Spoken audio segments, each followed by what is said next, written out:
Hello and welcome to Business Television India. I am Piyush Jain and you're watching Market Guru. Joining us on the show today is Ajay Bodke, the CEO and Chief Portfolio Manager at Prabhudas Lilladher. Mr. Bodke, welcome to the show. Now, what is interesting here is that over the last few days, again, a couple of events have happened again, along with the entire volatility of the ILFS and then into the NBFCs. But what was marked was again the recent RBI press conference, on which again you've written a very interesting article indeed again. And your article basically talks about that RBI actually has broke the back of a nervous market again by administering bitter medicine while the patient was still comatose. Again, this was in reference to the RBI press conference related to the commentary on the NBFCs again. Please elaborate again on these comments. What basically was not working out for NBFCs because of very strong commentary from RBI, and what it means at present? May I wish all your viewers a very happy Navratri.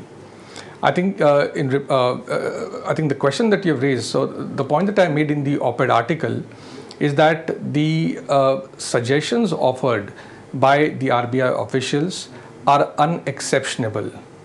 The fact that the NBFC sector needs to wean itself away from asset liability mismatches and its reliance on short-term money market instruments and go in for long-term sort of sources of funding, including equity capital, is something that is unexceptionable.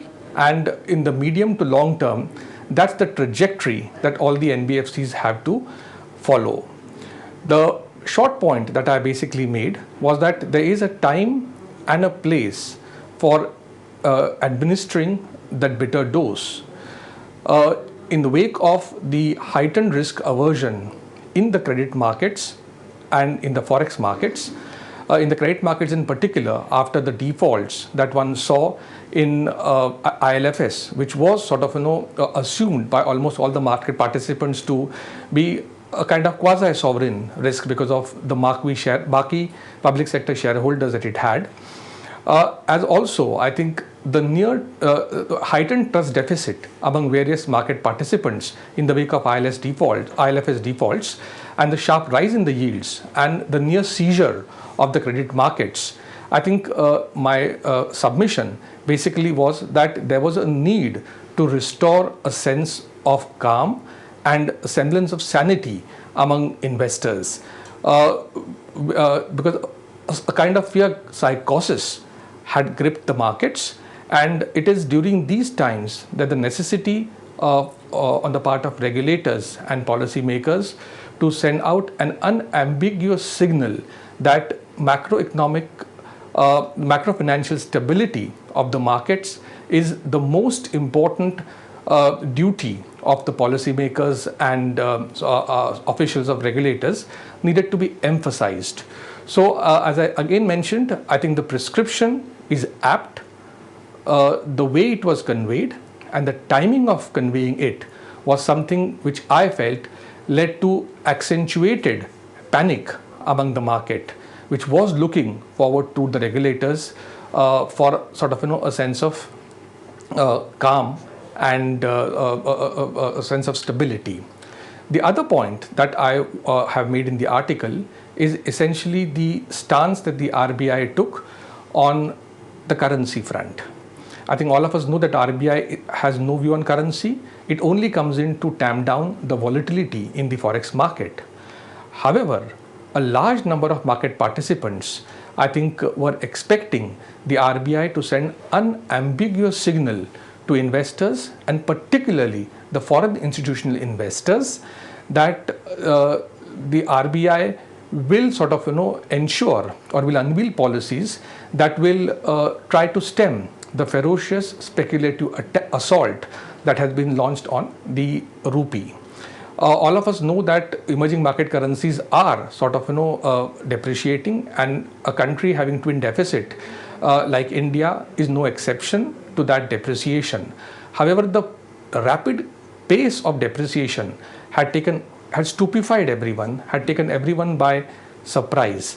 And let's not forget that from the start of the current calendar year, FIs have sold roughly 57,000 crores worth of equities and 50,000 crores of debt, but the domestic institutions have been pouring in money, and the deepening of equity cult over the last few years can be attributed to the tireless efforts of the mutual fund industry, which has ensured that even in these times of heightened risk aversion, the SIP flows continue to be around 7,500 crores per month. 2.8 crore folios today. I think we stand at 2.8 crore folios with an average inflow of 3,200 rupees per folio per month. So the democratization of the equity markets has happened, and equity markets have now reached, one can truly say, the middle classes of India, even in hinterland. When the FI is on the sell side, and the US economy is growing at a tremendous clip with record low unemployment. I think the lowest unemployment since 1969. US is very clear that they will be raising rates at least once in December and possibly 3 or 4 times in 2019. And as the interest rate differentials between US and India are increasing, it is incumbent upon all the emerging market central banks to take note and sort of and properly appreciate the dangers. If FI debt flows were to reverse the trickle, we need to stop it and not let it grow into a torrent.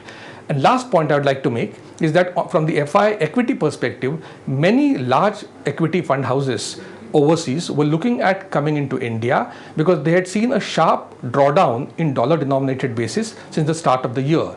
But they were waiting for a signal again from the RBI that they will not let the rupee tank at a rapid clip. And that sort of is what was missing in my, that's what my submission is.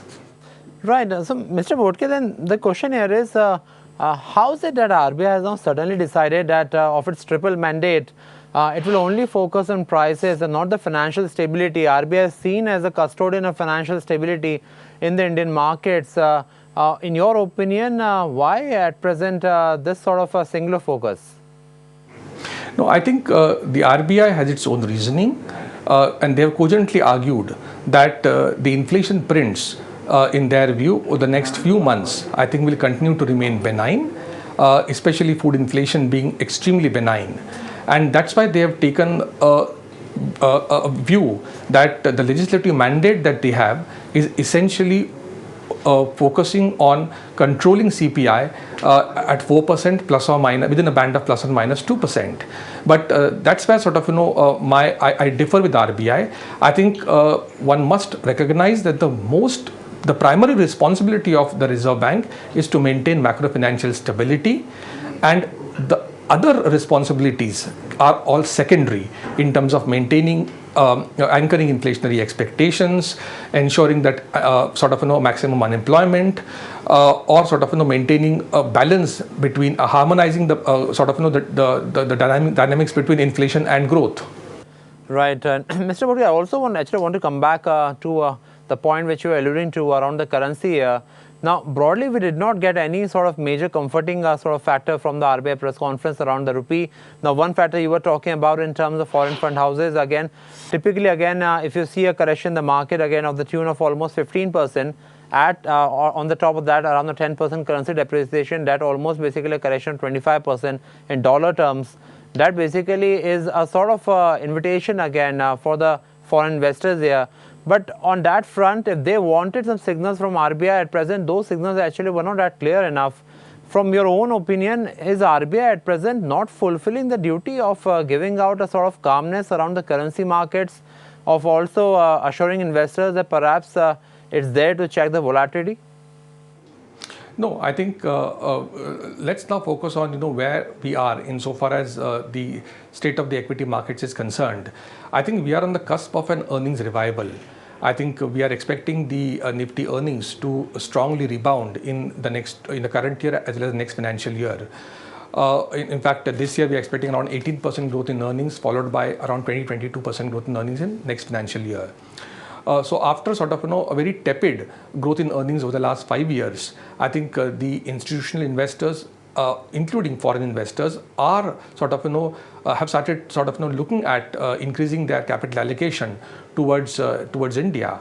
Also, I think the stellar reforms carried out by the central government, both on the GST front as well as on the IBC front, I think clearly are now showing results on the ground, and our interaction with corporates is indicating that the volume growth upsurge that one saw in the first quarter will continue sort of in the second quarter as well as also in the second half. There might be some moderation because there was a base effect that had come into play in the first quarter of last year because of destocking that happened in the first quarter of last financial year. But even post moderation, I think the volume numbers are expected to hold on very well. There is a pricing power that's coming back in certain sectors, and that combination will lead to, in our view, strong operating leverage coming into play and resulting in strong earnings growth. And having seen the correction in the markets from the top, and especially in the broader market, I think what we also not must lose sight of is that in the mid-cap and small-cap space, the destruction of wealth and the erosion in the market cap has been significantly higher. I think there was a study that I was looking at, I think, which is slightly dated, I think maybe 4 or 5 days old, which basically said that out of 3,700 stocks on BSE, nearly 43% stocks have eroded more than 50% and 26% stocks have eroded more than 60%. So there is strong emergence of value in many pockets in the market, and that's why all of us need to try to make sort of sure that the signals that go to the market is that there will be sort of measures which are supportive. And so in that context, I think I believe that all sort of regulators, policymakers and large institutional investors, domestic and foreign, I think need to sort of not let loose sight of the fact that the revival is on the cards, and have policies which are supportive of growth.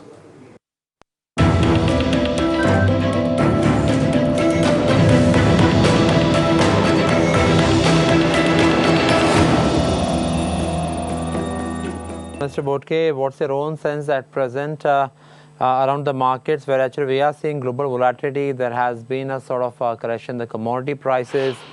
Oil prices have gone up. How's that flowing into the sort of broader sector earnings we are seeing? Because again, one part is, again, we are actually seeing how the second quarter is panning out, but from the start of the second quarter towards the end of the year, how's the situation looking to you? Yeah. I think there will be two crucial dates that global markets will be focused on. The first is the 4th of November, and whether India is able to get a waiver from the Trump administration like it got in case of the Obama administration insofar as oil imports from Iran are concerned. A lot of long build-up has happened globally in crude oil, and hence there possibly could be a strong relief rally that could help all the oil consumers in case a waiver were to come for some of the friendly countries, some of the allies of the US, India being one of the strong allies of the US. The second is which way the midterm polls in America the results sort of pan out. I think, in my opinion, I think a lot of shrillness in the rhetoric that one is seeing from the US is got to do with the fact that there are midterm polls, and an image is sort of be projected about how the interests of Americans are protected better under the current administration. So I think some of these trade-related shrill rhetoric also possibly could temper or moderate, I think, post the midterm polls, and especially if the Republicans were to come back to power. So I think currently, I think there are a lot of headwinds that the market is concerned about. But hopefully, I think a month from now, a month and a half from now, I think the situation possibly could be significantly different. That's sort of what the markets also are waiting with bated breath to find out, I think, which way these two events would go. But as I said, from domestic perspective, I think the two broad themes that the market will be focusing on is a strong revival in corporate earnings, and secondly, I think a large number of corporate banks which were hurting the Nifty earnings from FY13 till FY18 because of accelerated provisioning, their profits were hit quite sharply. I think they should come back into the play. Their profits should grow strongly, and that should add to the strong momentum in Nifty earnings on a YOY basis. And with valuations also now coming back to attractive levels, especially in case of mid and small cap space, where, as I said, the erosion has been quite severe. I think once some semblance of sanity returns, I think India again will, in my opinion, start enjoying large flows from FIs on the equity front. And insofar as domestic flows are concerned, the momentum, in my opinion, should continue. When because of trade war, we actually are seeing gradual depreciation in yuan. The liquidity infusion by the Chinese central bank is also indicated there is a sort of slowdown which is coming in the broader sort of economy there. From there, because of that, Asian currencies are declining, so Indian rupee is declining, and again because of that, actually we are seeing a sort of gradual pressure in the markets, withdrawal of FIs. When do you think market actually could start getting that sort of notion that perhaps we have seen the bottom, the worst is behind us? Yeah, so I think with the number of headwinds that you just spelled out, I think one does feel that it's always darkest before the dawn, because one tends to amplify the headwinds, and the tailwinds don't appear to be there, or their importance. I think in the hindsight, when the markets do move up, we realize that the valuations were quite attractive in a broad swath of market. And I think the government is also very vigilant, and in fact there are reports that the beleaguered NBFC sector has got a patient hearing from the Ministry of Finance, and in the wake of the upcoming festival season, I think they are expected to unveil measures that will ease the fact that the access to capital, I think has got quite restricted, and the cost of capital also has moved up quite sharply for these players. I think as I mentioned, the triggers for the market clearly will be fundamental driven, and insofar as trade war is concerned, I think in my opinion, a large number of companies in the Nifty universe are beneficiaries of a weaker currency. Secondly, I think 65% of our total GDP comes from domestic consumption, and only around 15% comes from, say, net exports.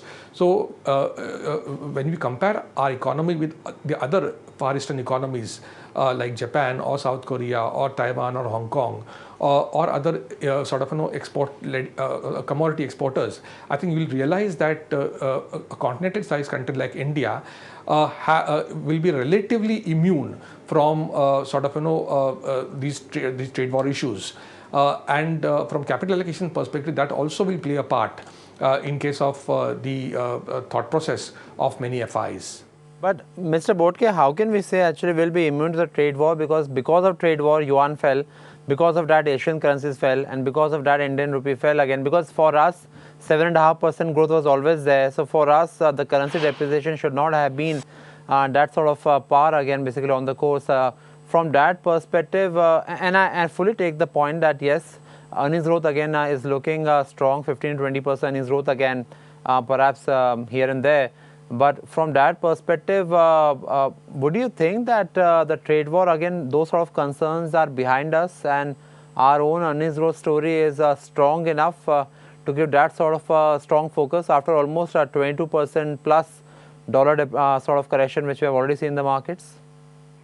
Yeah, I think the projections that even I think IMF has put out just a couple of days back clearly mentioned the fact that our growth will continue to remain among the at 7.5%. We will be the fastest growing economy, and the current account deficit in their estimate will not exceed 3% of GDP for the current year, and will come down to 2.5% of GDP in the next financial year. Now, many stalwarts like Dr. Reddy and others had mentioned, that a 2.5 to 3% is a sustainable level insofar as CAD is concerned, as long as the funding of that CAD you create conditions for attracting capital from various sources, be it NRI deposits or FDI flows or FII flows. Let's not forget that the last time when there's a panic 5 years back, the CAD had gone to as 4.8% of GDP. So I think we tend to not look at the context. So in my opinion, I think it's a manageable level of CAD. We only need to focus on how do you accelerate the inflows of various sources to fund that CAD.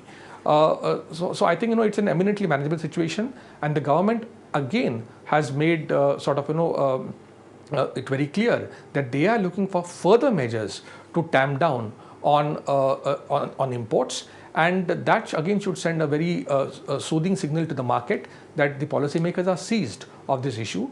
And as it is, as I said, at 2.5 to 3% is not something which one should really be alarmed about. Right, that actually definitely is giving some signal to the investors that perhaps look forward again from a longer term horizon on investments here. Having said that, Mr. Bodke, what would be your top stocks at present which you're liking again, which could be the outperformers, your top wish list or top buying list at present?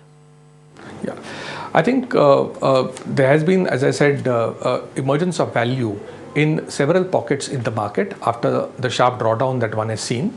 So some of the names in the banking sector or auto sector or even FMCG sector, I think, come to mind, along with a few names in metals also.